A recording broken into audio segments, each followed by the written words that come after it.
Bismillah, walhamdulillah, wassalatu wassalam ala rasulillah wa ala alihi wa sahbih wa man tabi'a sunnatuhu ila yawmiddin. Assalamu alaikum wa rahmatullahi wa barakatuh. Welcome again to another episode of your weekly Islamic chat show, Guest of the Week, coming to you as always from Sharjah television, and I am your host Ismail Bullock.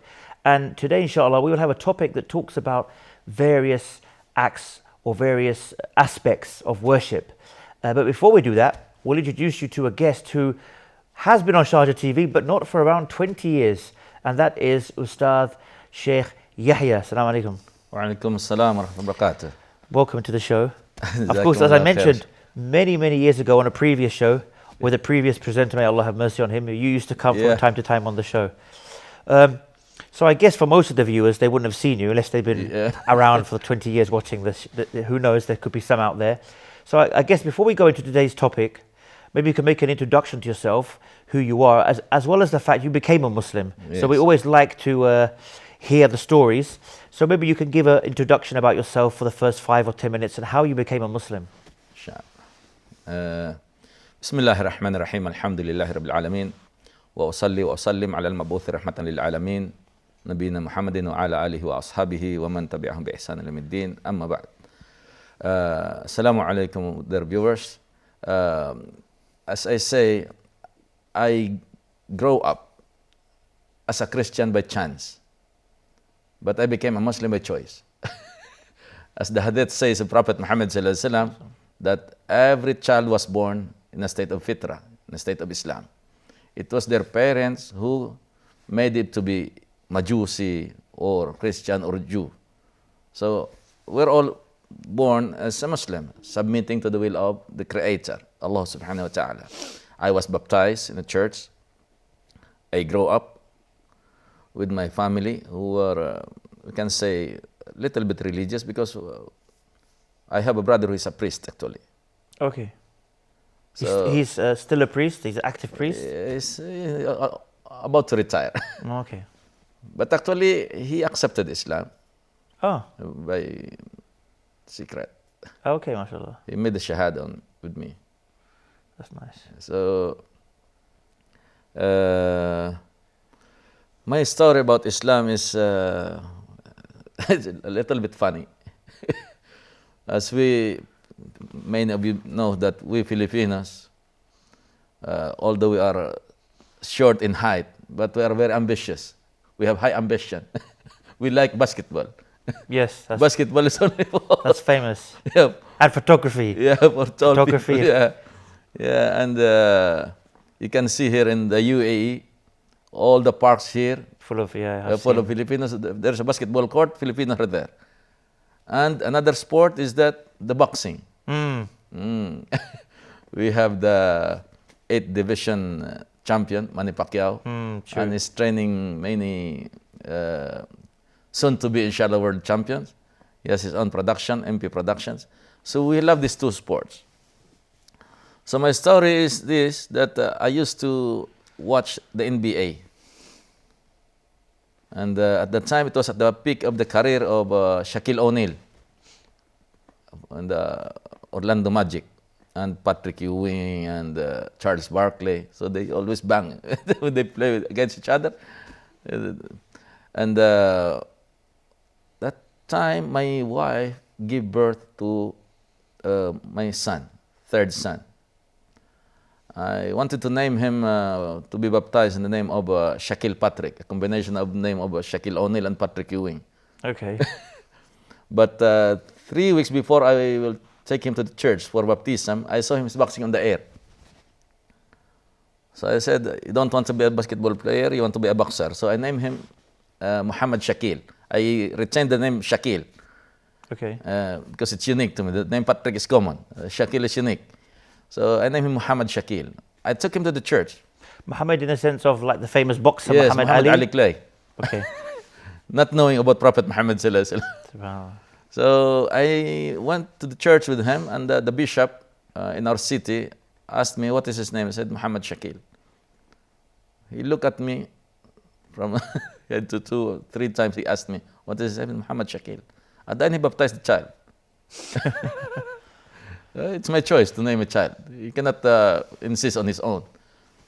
So days went, and in our country, it's common to have this vaccination, immunization for the child, for anti-polio or whatever. My wife used to bring my son to the health center. So the people used to ask her if we are Muslims. There's a little bit of discrimination there if you're Muslim. My wife said, no, we're not Muslims. So this is why his name is Muhammad. And my husband gave him the name. So my wife asked me, who is this Muhammad? I said, he's the boxer. He's the boxer, a famous boxer. But I have a friend who came from, his father was Muslim from Mindanao. But what happened when the war in Mindanao broke out in the 70s, their father took them to our place, which is a Christian-dominated place in Bacolod. So they grew up in a Christian environment, not knowing anything about Islam, except that their father, when he came, he used to teach them, Allah yarham. He passed away. May Allah have mercy upon him. And I asked him, who is Muhammad? He said, he's our prophet. I said, I haven't seen him in the Bible. I'm reading the Bible. My brother is a priest. He said, no, he's a prophet. So, can you explain me, tell me about him, more about him? I said, I can't, but I will lend you a book about him. This book was written by a former bishop who became Muslim, Abdul Ahad Dawood. Okay. Benjamin Kailani. He was also a Filipino? No. He's from Persian region. Okay. Yeah. And he said, read this. The title of the book is Muhammad in the Bible. So it's a little bit interesting title.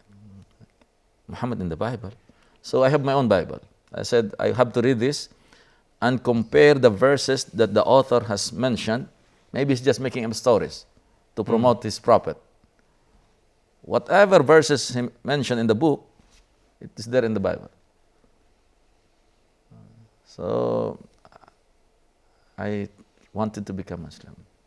At the time, Mike Tyson, who was still in prison, he embraced Islam. So I asked my friend, can a Christian be a Muslim? He said, yes, it's possible. So can I be a Muslim? He said, no, you can't. I said, why? I said, I know you can't. Because he knows my background, my religious background, and how we live. You know, we grow up together. And so he thought you won't. He thought you. I won't be able to practice. Yeah, it. You won't be able to commit. Yeah. So I forgot the thing. But that's before you continue. That's an interesting point to mention, because sometimes we may have non-Muslim viewers.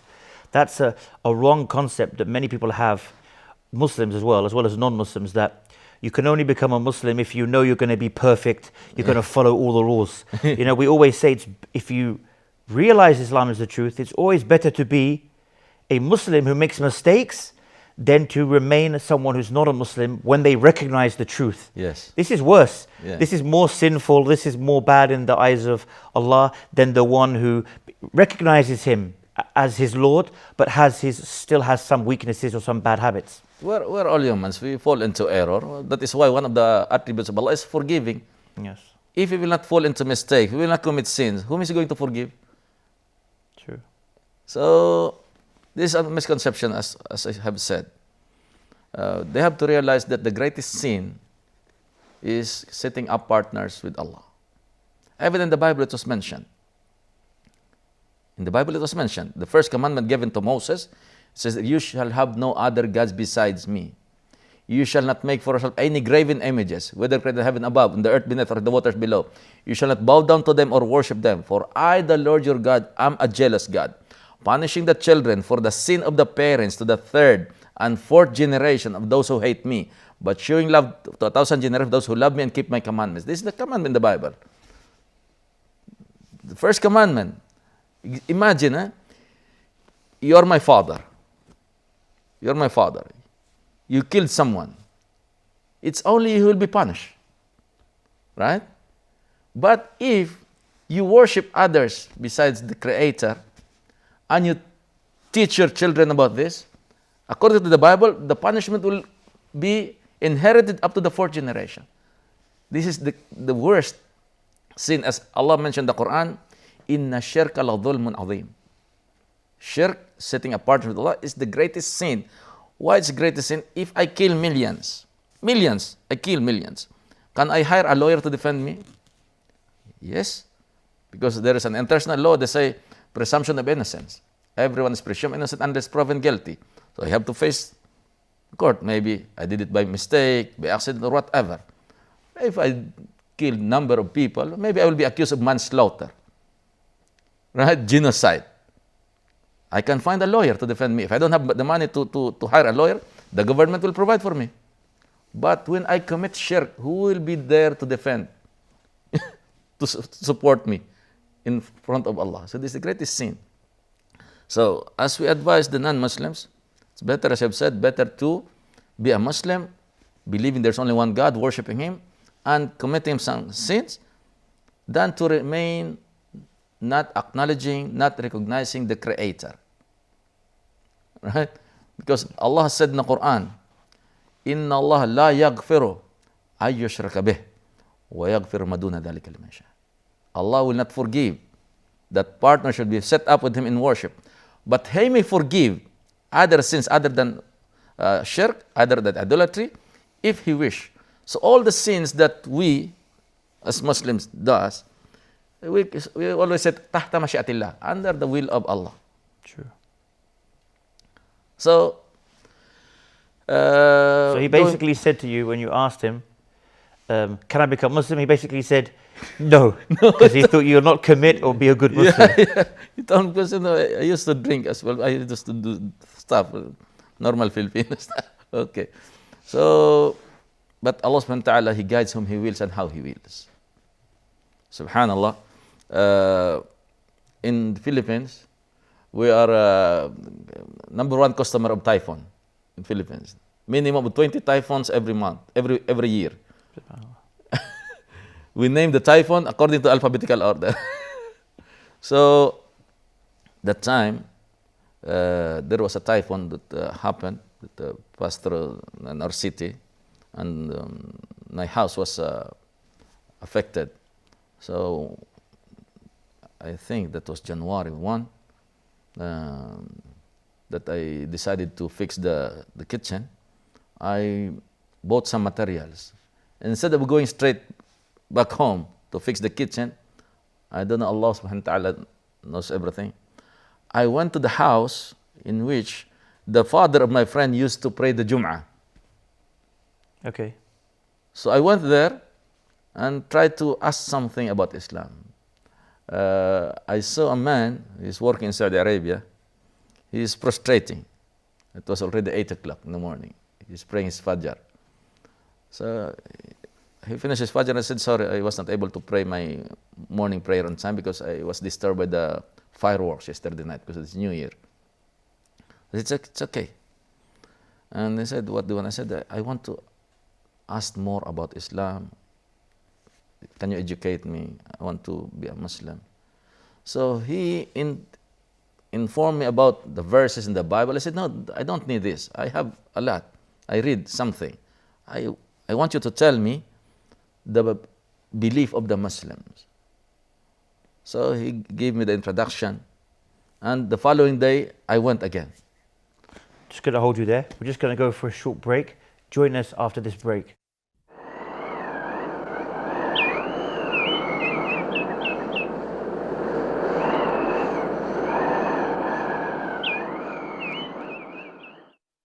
Assalamu alaikum and welcome back. Now, we'll just finish off your story for the next couple of minutes. So basically, the last point before the break is you spoke to this guy, he tried to give you verses of the Bible, you said, look, I've already read. Yeah. You know, you wanted him to tell you more. Yeah. So what he did, he took a pamphlet, book of prayer, and he wrote the Kalima Shahada. He said to me, read this from the time you wake up in the morning until night. Read whenever you have time. So what I did, I put in the dashboard of my car, I read it, and at that time I considered myself to be Muslim. That was 1996. So I started to learn the prayer. In 3 days, I was able to memorize the prayer because of this book that he has given me while holding it. Alhamdulillah. And from there, there's no turning back until now. Alhamdulillah. Alhamdulillah. Before we move on, it's just interesting you mentioned that paper, because when I became Muslim, I was around 14, 15, and I had some school friends. And when I asked them about Islam, I didn't have a lot of knowledge, but they also wrote on the piece of paper, La ilaha illallah, Subhanallah, Allahu Akbar, Astaghfirullah. They told me, read this all day long. So I was doing the same thing. I was walking around reading this, even though I hadn't officially become a Muslim. Anyway, that's a very nice introduction to your story. So moving on, we're going to talk now. You've prepared for us, talking about the aspects of worship. Yeah. As we all know that Allah subhanahu wa ta'ala mentioned in the Quran that the reason why He created us, the jinns and mankind, is to worship Him. He said, وَمَا خَلَقْتُ الْجِنَّ وَالْإِنسَ إِلَّا لِيَعْبُدُونَ. So this is the purpose of our existence, of our creation. And we have to make sure that if Allah subhanahu wa ta'ala created us to worship Him, so we have to fulfill it. We have to fulfill this purpose. That is why Allah said in the Quran, وَعْبُدْ رَبَّكَ حَتَّى يَأْتِيَكَ الْيَقِينَ. Worship your Lord until death comes on you. So it means we have to worship Allah until the last breath. And that's interesting, because a lot of people now, they don't know what their purpose in life is. Where in Islam, we are told that, as you mentioned that verse, that He did not create jinn, the spirit life, or mankind, except to worship Him.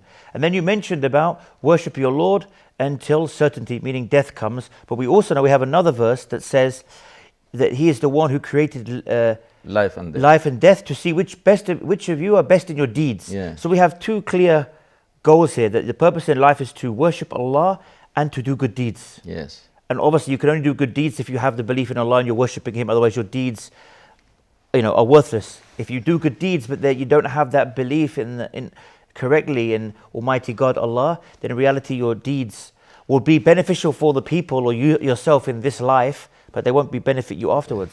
Can somebody clap with one hand? Of course not, no. Will a bird will fly with one wing? So faith must be accompanied by action.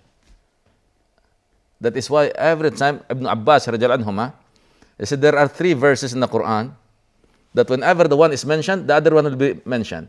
Whenever Allah commands us to worship Him, immediately He will command us to be dutiful to our parents.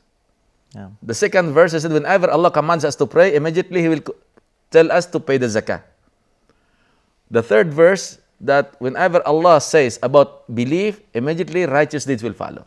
إِلَّا الَّذِينَ آمَنُوا وَعَمِلُوا الصَّالِحَاتِ. The Quran. So Ibn Abbas said these are the 3 ayahs. So, as you have said that many people, they don't know the purpose of their existence. If you ask them certain things, the purpose of mobile, they will give the same answer at the same time. Different background, different religion, different nationality. They will give the same answer. The glass to help you to clear your eyesight, the watch to know the time. But when you ask them about why are you here, they don't. Alhamdulillah, Allah has blessed us to be Muslim. They told us what is our purpose. So we have to fulfill this. And we have to understand as well that Allah subhanahu wa ta'ala, when He created us to worship Him, He warned. And the warning of Allah is like a promise as well. And Allah subhanahu wa ta'ala will never ever break His promise. Inna Allah la yukhliful mi'ad. What was His promise? Is وَقَالَ رَبُّكُمُ ادْعُونِي أَسْتَجِبْ لَكُمْ. Your Lord has decreed, has commanded that you call me and I will answer you. So calling Allah, dua, is also worship. Dua huwa al-ibadah. And in the following line, He said, إِنَّ الَّذِينَ يَسْتَكْبِرُونَ عَنْ عِبَادَتِي سَيَدْخُلُونَ جَهَنَّمَ دَاخِرِينَ. Very those who are arrogant, those who will refuse to worship me, I will put them in hellfire in humiliation. That's interesting there, because we have, that shows us that dua can also only be to Allah, because we have the hadith of the dua huwa al-ibadah, and then we have this ayah that says, إِنَّ الَّذِينَ يَسْتَكْبِرُونَ عَنْ عِبَادَتِي. So we have a Quranic verse and a statement of the authentic statement of the Prophet, both calling dua as worship. Yes. So that shows us as Muslims that this dua then cannot be to the Prophet ﷺ, cannot be to the dead, cannot be to the saints, can only be to Allah. As Allah said in the Quran, وَأَنَّ الْمَسَاجِدَ لِلَّهِ فَلَا تَدْعُوا مَعَ اللَّهِ أَحَدًا. Do not call anyone besides Allah. So we don't call to Prophet Muhammad ﷺ. Yes, we Muslims, we pray for him, but we don't pray to him. I pray for Jesus. Isa alayhi salam, I pray for him. I pray for Ibrahim. When I say in my prayer, Allahumma salli ala Muhammad wa ala ali Muhammad kama sallaita ala Ibrahim wa ala ali Ibrahim innaka Hamidum Majid. Allahumma barik ala Muhammad wa ala ali Muhammad kama barakta ala Ibrahim. So I'm praying for them, but I don't pray to them. Asking Allah to send peace and blessings to them. So we pray for them, but we don't pray to them. We pray only to Allah, because there's a warning. So does it mean Allah has warned that those who will refuse to worship Him will be punished? Does it mean that we need to worship Allah in order for Him to exist, to increase His power? The answer is a big no. Whether we will worship Allah or not, He will remain the same. He is perfect. He is free from any needs and free from any wants. In a hadith Qudsi, He said, O my slaves, if the first of you and the last of you, the human of the jinn of you, will possess the most righteous heart, it will not increase in my kingdom. If you're the most wicked person, the first of the last of you, you will not be able to decrease in my kingdom. Nothing.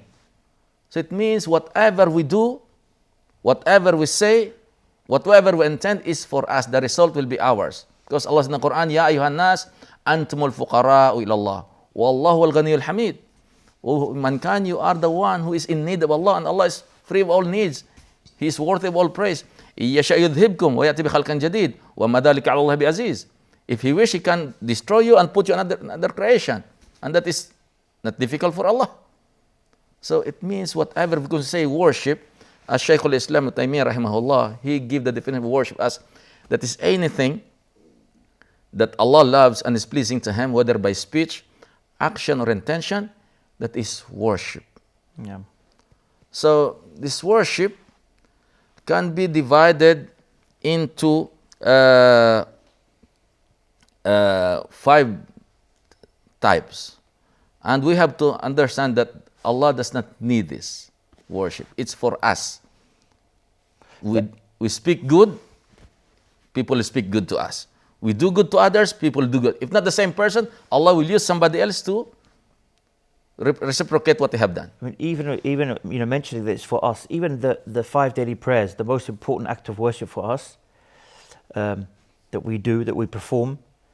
Even the Prophet ﷺ, he mentioned the Sahaba when they asked him about it. He said, imagine if any of you had a house, and outside his house he had a river, and he went into this river and he bathed 5 times a day. Would there be any dirt left of him? And they said, oh no, Messenger of Allah. He said, this is the example of the prayer. So this is it's something for us where it's spiritually uplifting for us. It cleanses us of our sins, removes our bad deeds, and this is what the most important act of worship. Yeah, the prayer, as Allah said in the Quran, Inna salata tanha anil fahsha'i wal munkar.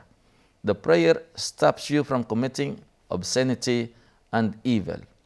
But the question is, some non-Muslims may object to this. Sometimes, you Muslims, you keep on prostrating 5 times a day, but there's some evil Muslims. You keep on praying 5 times, but you see, there's some evil Muslims. I always say to them, he's a human, he's not an angel. Okay? He commits mistakes. And these people, those who are confining their prayer only in the masjid, there is a warning from them, from Allah subhanahu wa ta'ala for them. As Allah says in the Quran, فَوَيْلُ لِلْمُسَلِّينَ. Woe to those performers of prayers. الَّذِينَ أَمْسَلَتِهِمْ سَاهُونَ. Those who perform to be seen of men. So their prayer does not benefit them.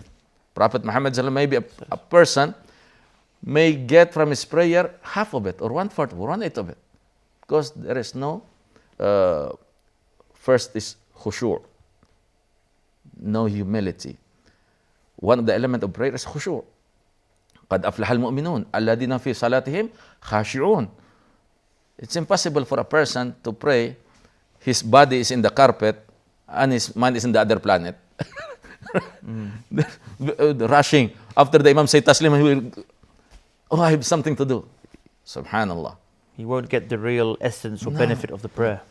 Subhanallah, I know one brother who recited the Shahada in front of me. He used to be one of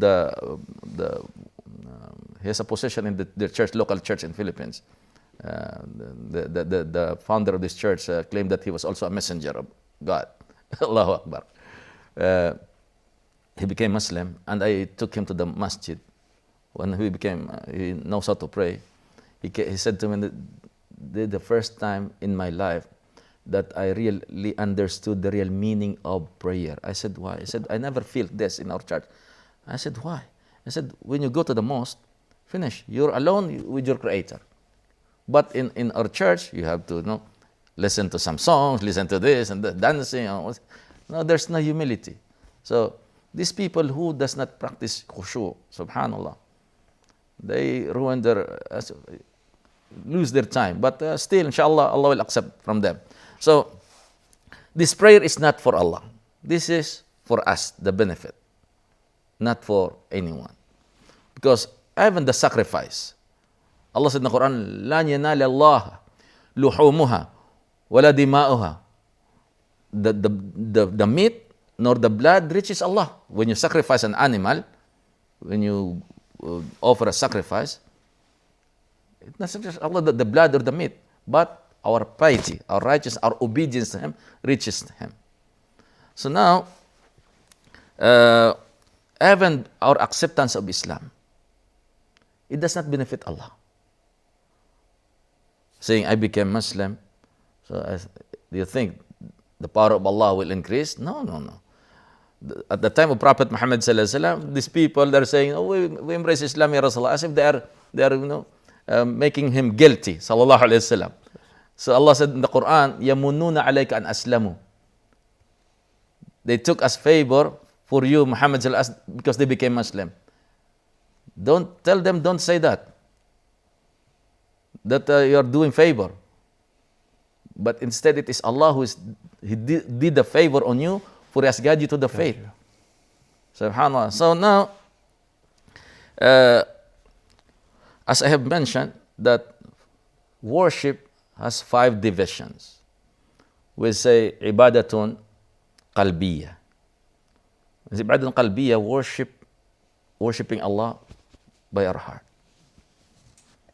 Ibadatun badaniyah, worshiping Allah or jasadiyah by our body. Ibadatun lafdiyah, by our speech. Ibadatun maliyah, by our wealth. And number 5, ibadatun tarakiyah, worshiping Allah by abandoning whatever He has prohibited.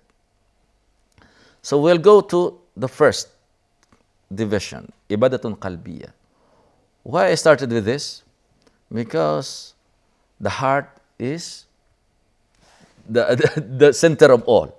No. As Prophet Muhammad said from the long hadith narrated by Nu'man bin Bashir radhiyallahu anhuma, in al-halal bayn wa in al-haram bayn. At the end of that is Prophet Muhammad said, ala wa inna fil jasadi mudghah. In the body there's a flesh, morsel of flesh. إذا صلح صلح الجسد كله وإذا فسد فسد الجسد كله ألا وهي القلب. If this flesh, morsel of flesh, is right, is upright, all the actions will be upright. But if this is corrupt, the rest will be corrupted. I'll just hold you on that point. Time for a break. Join us inshallah after this short break.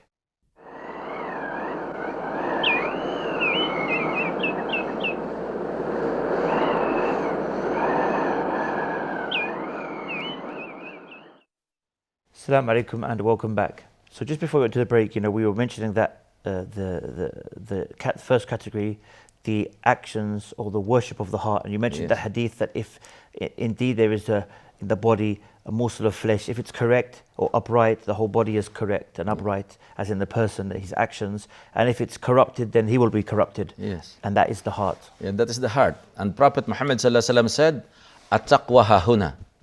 وأشار إلى صدره 3 مرات. He pointed to his heart 3 times and said, fear of Allah is here. So there are 3 types of heart as well. The dead heart is the heart that doesn't care what is halal and what is haram. Nothing, dead heart. Because of the ran that covers it. كَلَّا بَلْ رَانَ عَلَىٰ قُلُوبِهِمْ مَا كَانُوا يَكْسِبُونَ. The ran, the evil that you used to do, if you will not correct it, it will completely cover your heart. It will become a dead heart. The second type of heart is that many of us, I know, belongs to this. The sick one. The sick heart. The sick heart is the heart that follows the desire. And once he fulfills the desire, he will return back to Allah saying, Ya Allah, please forgive me and have mercy on me. If you will not forgive me and have mercy on me, I will be from among the losers. So this is it. Many people are this. And we wish to be from the third type, the qalbun salim, the pure heart. The pure heart, as Allah said in the Quran, on the day of judgment, He said, Al-malu wal-banun, no, yawma la yanfa'u malu wala banun, illa man atallah biqalbin salim. On that day, your wealth, your sons cannot avail you, except the one who will face Allah with a pure heart. And that reminds me of the hadith the Prophet says, إِنَّ اللَّهَ لَا يَنظُرْ إِلَى سُورِكُمْ وَأَمْوَالِكُمْ وَلَكِنْ يَنظُرْ إِلَى قُلُوبِكُمْ وَأَعْمَالِكُمْ. Allah does not look at your physical appearance and your wealth. He looks at your heart and your actions. So the actions originates from the heart. And it's interesting that you mentioned those three categories of, for those who are wondering, that is the categories that the well-known scholar Ibn al-Qayyim, he put together these categories of the heart. And as Allah is pure, as Prophet Muhammad said, Inna Allah tayyib la yaqbal illa tayyiba. Allah is pure and He accepts only what is pure. So when we worship Allah subhanahu wa ta'ala, we have to do it from our heart, pure intention. Do it only for His sake. As we have mentioned, Inna salati wa nusuki wa mahyaya wa mamati lillahi rabbil alamin. La sharika la. My prayers, my sacrifice, my life, my death belongs only to Allah. He has no partner. And if you want to complete your faith, purify your heart. As Prophet Muhammad said, Man ahabba lillah, wa abghada lillah, wa a'ta lillah, wa mana'a lillah, faqad istikmal al-iman. Whoever loves for the sake of Allah, hates for the sake of Allah, gives something in charity for the sake of Allah, and withholds evil for the sake of Allah, has completed his iman. So iman is the action of the heart. What are the actions of the heart? Like tawakkal, trust in Allah, inaba, repentance, submission, many, hope. There are so many verses that speaks about this, but because of our time, Allah subhanahu wa ta'ala said in the Quran, وَأَنِيبُوا إِلَىٰ رَبِّكُمْ وَأَسْلِمُوا لَهُ. And repent back to your Lord and submit only to Him. And also He said, وَمَا يَتَوَكَّلْ عَلَى اللَّهِ فَهُوَ حَسْبُهُ. Whoever puts his trust in Allah, He is sufficient for him. And also Allah said in the Quran about Raja, He said, وَمَنْ كَانَ يَرْجُو اللَّهُ وَالْيَوْمِ الْآخِرِ. Whoever hopes for the meeting of Allah. So our faith consists of love, faith, and hope. It's here in the heart. The origin of this is in the heart. Love is in the heart, faith is in the heart, and hope is in the heart. Now, the second type is ibadatun badaniyah, worshipping by using the limbs of our body. Like what? Like fasting. Our body is the one who fasts. Prayer, our body does the movements. Hajj, we go the tawaf, we go the rami, all this. And also sacrificing an animal. If you think about it as well, even every five pillar, even the shahada we do to become a Muslim, we do with our tongue. It's like a physical statement. Yeah, we can say that it belongs to the ibadatun lafdiyah. Naam, sah, because we have that category as well. Yes. Yeah, ibadatun lafdiyah, it's like testimony, like the talbiyah and the hajj. Labbaik Allahumma labbaik. Soon, when we've had Eid recently, the takbirat of Eid, when we say Allahu Akbar, Allahu Akbar, the dhikr after the salah, the adhkar, reading the Quran, tilawatul Quran, these are ibadatun lafdiyah. Advising people. Yes. SubhanAllah. Enjoining good and forbidding evil. This is from the ibadatun lafdiyah. SubhanAllah. Anything that is pleasing to Allah is ibadah. And also tasbih, making tahmid. Now I'm doing my class for Filipinos every Friday, Sharh Sahih al-Mutayyib, yes, by Sheikh Ibn Taymiyyah rahimahullah, which Prophet Muhammad taught us the dua al-adkar in specific times and situation. Tahmid, tahlil. These are ibadatun lafdiyah. This is something as well people don't benefit from, is the fact that some of the best worship of, like you said, that is done by speech, these adhkar are like the adhkar that we're supposed to do every morning and evening. Yes, yes. We know that there's so many dua in the morning and evening where you're asking Allah to keep you guided, to keep you protected. There's so many different hadith that talk about if you say this particular dua, all your sins are forgiven. If you say this particular dua and you die before the evening, you're from Ahl al-Jannah. Yeah. So it's very important that we try to Very do these. important. And they are the kind of deeds that we can, inshallah, become close to the ones that Allah talks about in the Quran, that the ذاكرين الله كثيرا والذاكرات, the men and women who remember Allah a lot, we can get close to that if we're doing this a lot. Yeah. So it was a command from Allah. Ya ayyuhalladhina amanu dhkurullaha dhikran kathira wasabbihu bukratan wa asila. So also we will go to the worshiping Allah by our wealth. How it can be done? By zakah, sadaqah, supporting da'wah, sending somebody for Hajj or Umrah who cannot afford, contributing in the printing of Islamic materials, pamphlets, reading for the non-Muslims or even for the Muslims, building a masjid. These are all things that we use our wealth. And I would like to make a point here about the zakah.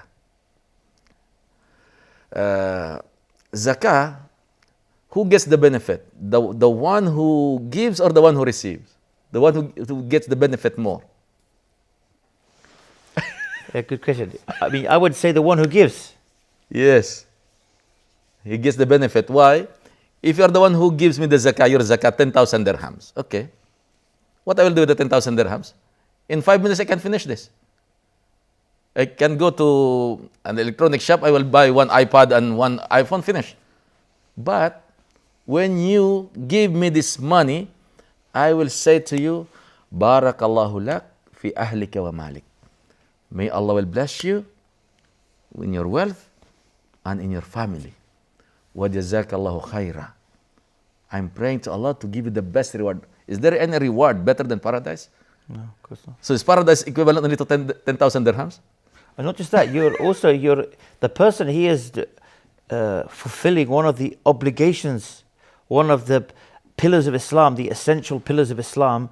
When the person is giving zakah, you're giving zakah, you're fulfilling one of the obligations Allah has obliged you. And we know that Allah, the most beloved acts that Allah loves are the things He's made obligatory upon us. Yes, yes. Subhanallah. And when you give those dearer to you, what is dearer to a human, to a man? Wealth. Right? Allah said in the Quran in Surah Al Imran, زين للناس حب الشهوات من النساء والبنين والفضة.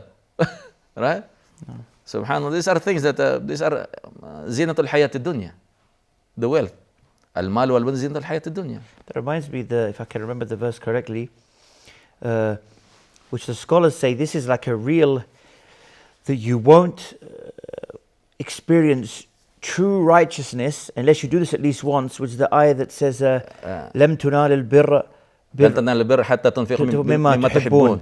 That you will not experience or you won't attain true righteousness until you spend from that which you love. Yes. So the scholars, many times we've heard the scholars, they say that at least for you to really attain that kind of righteousness, it means that at least once in your life, you should take something which is very dear to you. Yes. So, you may have an expensive pen, expensive watch, and it's really dear to you, but then someone likes it or someone might need it, and you give it to them. They said this is where you will, at least once in your lifetime, for you to be able to reach this kind of the birr, the righteousness that Allah is talking about, because it's very hard to do. That Sahaba, he gave his garden into charity when he heard this verse. And Prophet Muhammad sallallahu alaihi wasallam, he is from the most generous, as Ibn Abbas has described him. He's the most generous person, and his generous increase in Ramadan. That subhanallah, there was a time when a woman, she stitched a cloth, especially Prophet Muhammad, she hand stitched it, and give to Prophet Muhammad sallallahu alaihi wasallam.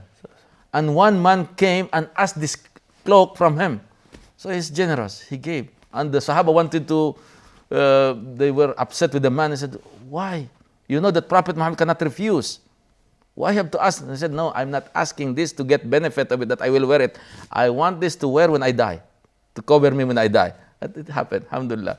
So this is the generation of Prophet Muhammad sallallahu alaihi wasallam. Now going back to the last type of worship, kind of worship, is the ibadatun tarkiyah. It is to abandon something for the sake of Allah. To abandon what Allah has prohibited and what Allah and His Messenger Muhammad has prohibited. Because Prophet Muhammad sallallahu alaihi wasallam, he said that man taraka shay'an lillah awadallahu khairan minha. Whoever abandons something for the sake of Allah, Allah will replace it with something better. It's a promise. Subhanallah. It's a promise from Allah that whoever fears Him, example as one scholar has said that, example, a person, he wanted wealth. He can acquire this wealth through stealing. But because of his fear of the punishment of Allah, he abandoned this plan of stealing. So Allah will replace it with something halal. This Allah said in the Quran, وَمَا يَتَّقِ اللَّهَ يَجْعَلْ لَهُ مَخْرَجًا وَيَرْزُقْهُ مِنْ حَيْثُ لَا يَحْتَسِبْ. Subhanallah. So inshallah, may Allah will give us the opportunity to put this into practice, the 5 different ways of worship that will inshallah help us in this dunya and in akhirah, inshallah. Inshallah. Jazakallah khair for coming on. Yeah, inshallah. And inshallah we'll see you in future episodes. Again, for the viewers, thank you for tuning in. And as we discuss these acts of worship, and you can see, this is the beauty of Islam. Islam is not, the worship is not just going to the mosque. Living your daily life, going about your daily life can also be worship. Such a vast ways and non-stop ways to get reward, inshallah, in Islam. And until next time, inshallah, same time, same place, I leave you as always with the greetings of Islam, the greetings of peace. Wassalamu alaikum wa rahmatullahi wa barakatuh.